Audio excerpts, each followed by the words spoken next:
consacrer de longs efforts à édifier un idéal, puis autant d'efforts pour le détruire. Tel est le cycle de la vie d'un peuple.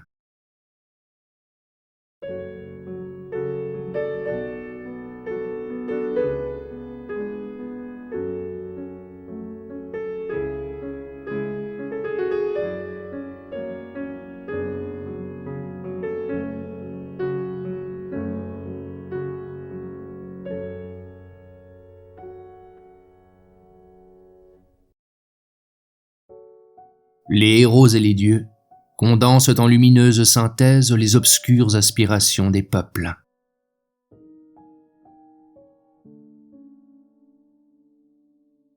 Incapable de vivre sans certitude, l'homme préférera toujours les croyances les moins défendables aux négations les plus justifiées.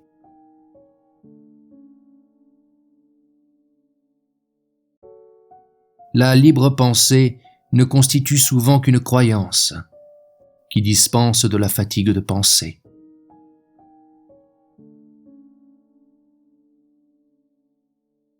La raison crée le progrès, mais les bâtisseurs de croyances mènent l'histoire. Du fond de leur tombeau, de grands hallucinés comme Bouddha et Mahomet courbent encore des millions d'hommes sous l'enchantement de leurs rêves.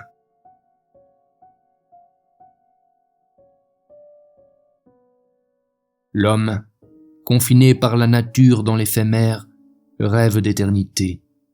En élevant des temples et des statues, il se donne l'illusion de créer des choses que le temps n'atteindra pas.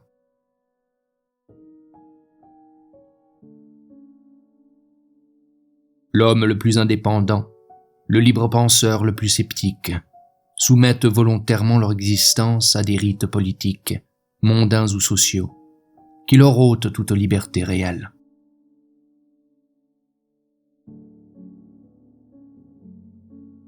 L'hypothèse est une croyance souvent prise pour une connaissance.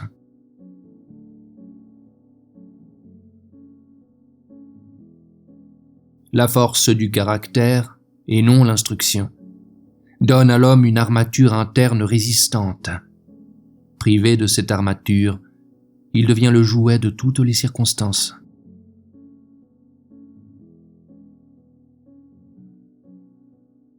Une des grandes illusions de la démocratie est de s'imaginer que l'instruction égalise les hommes. Elle ne sert souvent qu'à les différencier davantage.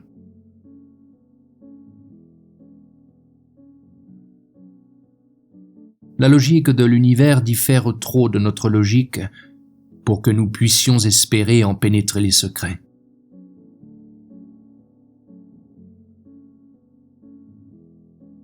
Des trois conceptions possibles de la vie, optimiste, pessimiste, résigné, la dernière est peut-être la plus sage, mais aussi la moins génératrice d'action.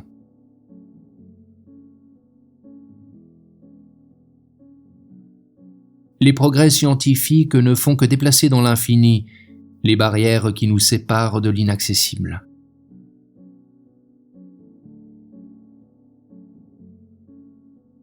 La valeur pratique d'une vérité se mesure au degré de croyance qu'elle inspire.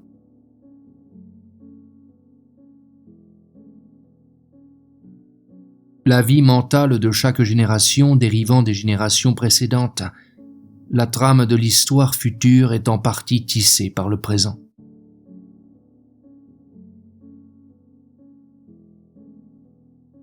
Dominée par le besoin d'égalité, la démocratie populaire repousse la fraternité entre classes et ne manifeste aucun souci de la liberté. La démocratie des intellectuels est au contraire avide de liberté et très peu d'égalité.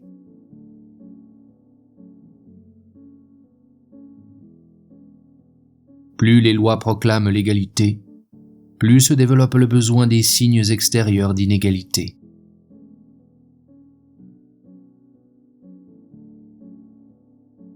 La soif d'égalité n'est souvent qu'une forme avouable du désir d'avoir des inférieurs et pas de supérieurs.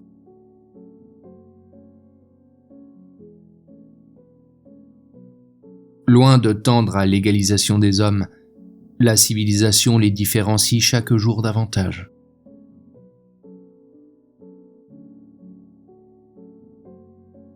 Les intérêts économiques des peuples leur font souhaiter la paix, mais leurs divergences de sentiments et de croyances les poussent facilement à la guerre.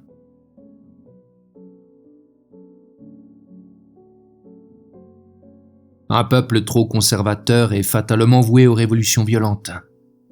Incapable d'évoluer, il est obligé de se transformer brusquement.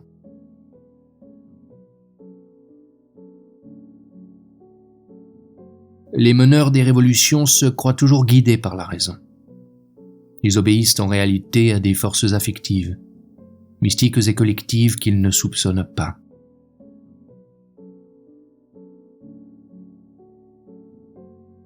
Les révolutions n'ont généralement pour résultat immédiat qu'un déplacement de servitude.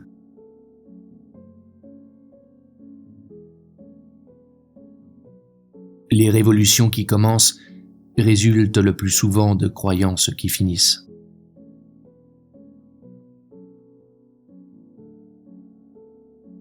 Se guider d'après des opinions fausses, mais populaires, est une condition d'existence de tous les gouvernements démocratiques.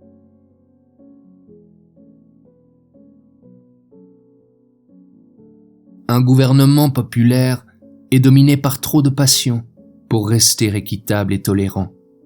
Il ne se maintient qu'en devenant de plus en plus despotique.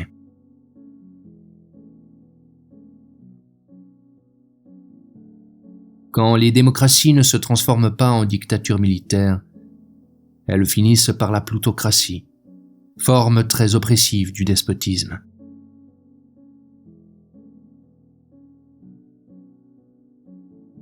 Les problèmes politiques modernes peuvent se comparer à ceux du Sphinx de la légende antique. Il faut les résoudre ou être dévorés.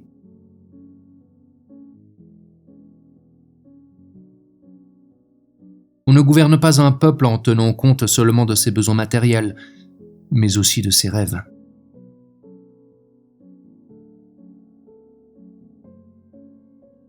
Le rôle du savant est de détruire les chimères, celui de l'homme d'État de s'en servir.